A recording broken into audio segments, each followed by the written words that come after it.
Great, thank you for the introduction. My name is Emily Sheeks from Ripon College. Just put this up a second. Here we go. And as was stated, my presentation today is Unexpected Friends, Unforeseen Benefits, the Joys of Making Connections While Studying Abroad. So, when I was preparing to venture abroad last January to start the London and Florence program, aside from worrying about underpacking versus overpacking, and if I'd survived the convoluted flight plan I selected, which consisted of 3 separate flights to arrive in London via Rome and Milan first, I was a pretty cool cucumber.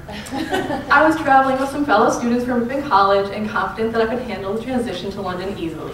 After all, I'd traveled overseas before and figured at least I wouldn't have a language barrier to deal with, as if I had gone to Florence first. The 3 flights went well, and after approximately 36 hours after leaving home, I arrived in London tired, but otherwise no worse for the wear. I was confident I could handle this experience, no problem.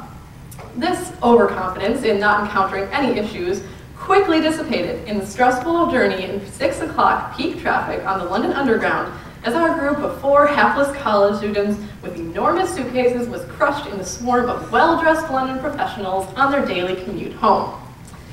Deciphering where to transfer at the subterranean megalopolis that is Bank Monument Station, while lugging around a huge suitcase like this and trying to remain calm and not get lost, quickly wore away at the rest of my confidence. We finally arrived at our home tube station, couldn't find the elevator, so lugged our suitcases up 2 flights of stairs, out onto the busy thoroughfare of Earl's Court Road, and at last into a dark and empty flat. That whole ordeal and the idea of venturing out into that loud, crowded, intimidating city for every day for the next several months quickly sapped what remaining energy I had, and I was left in a state of anxiety and even a little regret. What was I doing in this city? Where were my quiet suburban streets and my safe college campus? Suddenly, it didn't matter that there was no language barrier. I felt like I was on a foreign planet. Thankfully, that first night and in the months that followed, I had people around me, some old friends, some new friends, some who I'd lived with, and others who I'd met on the street and shops who came to my aid when the going got rough. Studying abroad in London and Florence, I realized just how valuable the relationships that we share with others are, and that they are one of life's most important assets because of how they can help us in trying circumstances. The unfamiliarity and challenges of living abroad made this clear to me, and it's a realization I brought back home and try to remain conscious of always. The importance of mutually supporting and appreciating one another was not something I necessarily had to go abroad to realize, and it was not a souvenir I anticipated to bring home in that suitcase, but one that I'm very glad I did. So that first night, a student I had traveled with and I pulled ourselves together enough to go out to the still bustling 9 p.m. streets, significantly busier than this picture, I might add, in search of some much-needed food. Though still kind of scared, we found comfort in a loaf of cheap bread, some jam, and some juice, and one another's company, telling each other that yes, we would make it through this alive. From then on, myself and the other students on the program realized that while independence and self-reliance are great qualities that we did develop over the semester, everything is usually better with a friend. We bonded through grouping up in the flat in the morning to go to class somewhere completely unknown halfway across the city, as it usually took the sum of a few people's knowledge, guesses, and resourcefulness to get us where we needed to be on time. We learned to function like a team, and we bonded into a family, with everyone looking out for one another. So yay, we made it. One night in London, I spent the wee hours of the morning in an emergency room waiting area with my fellow presenter from Monmouth College, Samantha Bundy, and the visiting professor that semester, Kelly Stage, sharing funny stories about our lives and reassuring Sammy that her injury would be all right. Her ankle turned out to be sprained, but otherwise okay. And although this was a rather unfortunate experience to bring us together, we got to know one another better, shared laughs, and got a great story to reminisce about later. I was happy to be there to help my new friend in that difficult situation, and happy that we had someone else with us who stood behind her word to be there to help us no matter where or what time of day. I really don't remember much of class the next day. It was a very late morning. But I'll always appreciate the bond we shared that night and the knowledge that if something similar had happened to me, any number of people would have stepped up to help me just as willingly. Having friends in the ACM program group there, all of us pictured above, To help out any time of day was one thing, since we were friends, lived together, and therefore kind of automatically formed into a mini mutual aid society. But it was something even more special when complete strangers went out of their way to show me kindness and give assistance.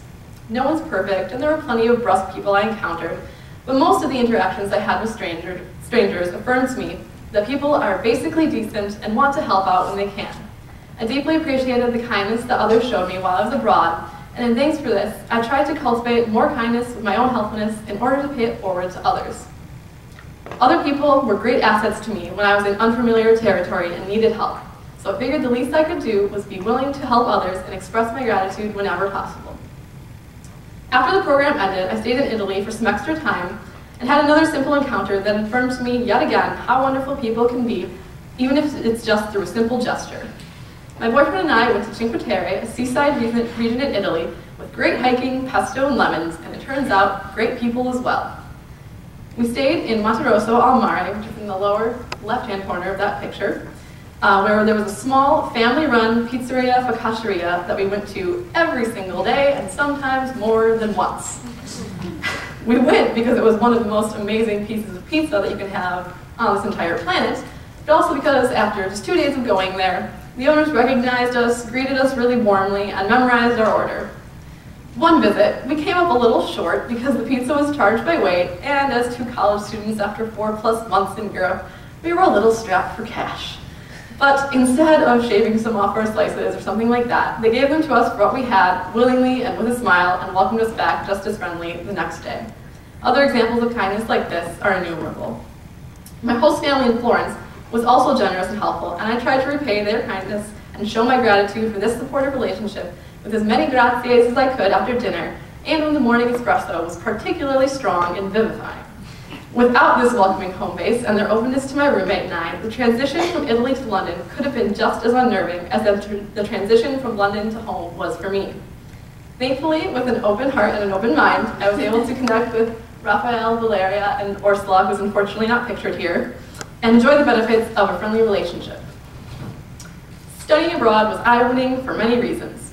Seeing how differently people live, even in societies that seem similar to our own on a general level, was one awakening.